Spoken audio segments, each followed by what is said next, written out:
আজকে কাজ করতে করতে আমার স্কুল জীবনের কিছু কথা তোমাদের সাথে শেয়ার করি। চলো, অ্যাকচুয়ালি এই ভিডিওর মধ্যে স্কুল জীবনের 1% কথাও শেয়ার করা যাবে না, তাও যেটুকু শেয়ার করে মনটা হালকা হয়।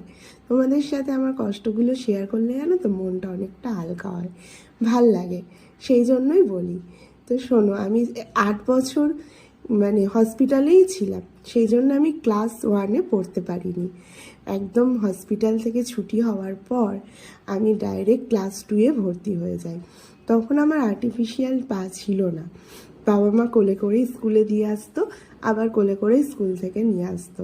ক্লাস 4 অবধি এইভাবেই পড়াশুনো করি। যখন ক্লাস 5-এ উঠি তখন হাই স্কুল, বুঝতেই পারছো একটু দূরে বাড়ির থেকে, আর ওইভাবে তো কোলে করে নিয়ে যাওয়া সম্ভব না, ওই জন্য আমার আর্টিফিশিয়াল পা লাগানো হয়। তো স্কুলে যাই, স্কুলে না সব বন্ধুরা, আর ওখানে তো অনেক বাচ্চা, প্রাইমারি স্কুলের থেকে বেশি, সব বন্ধুরা আমার সাথে ঠিক মতন মিশতো না। খেলাধুলো আমি যেহেতু অত ছুটোছুটি করে করতে পারতাম না, স্কুলে গিয়ে বেঞ্চের মধ্যে যেখানে এক জায়গায় বসতাম ওখানেই বসে থাকতাম।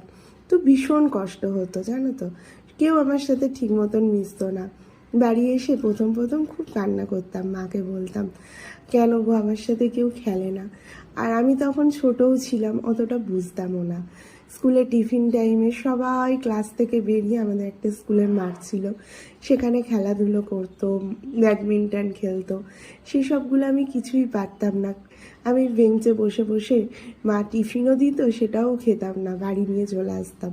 খুব কষ্ট হতো, পড়াশুনোও ঠিক মতন করতে ইচ্ছা করতো না জানো তো। তো এইভাবেই কেটেছে, ছোটোর থেকে মনে কষ্ট নিয়েই কেটেছে, আনন্দ খুব কম পরিমাণেই পেয়েছি। জীবনের সব থেকে খুশি তো বুঝতেই পারছো, আমার সন্তান যখন জন্মায়, সেটাই ছিল আমার জীবনের সব থেকে খুশি।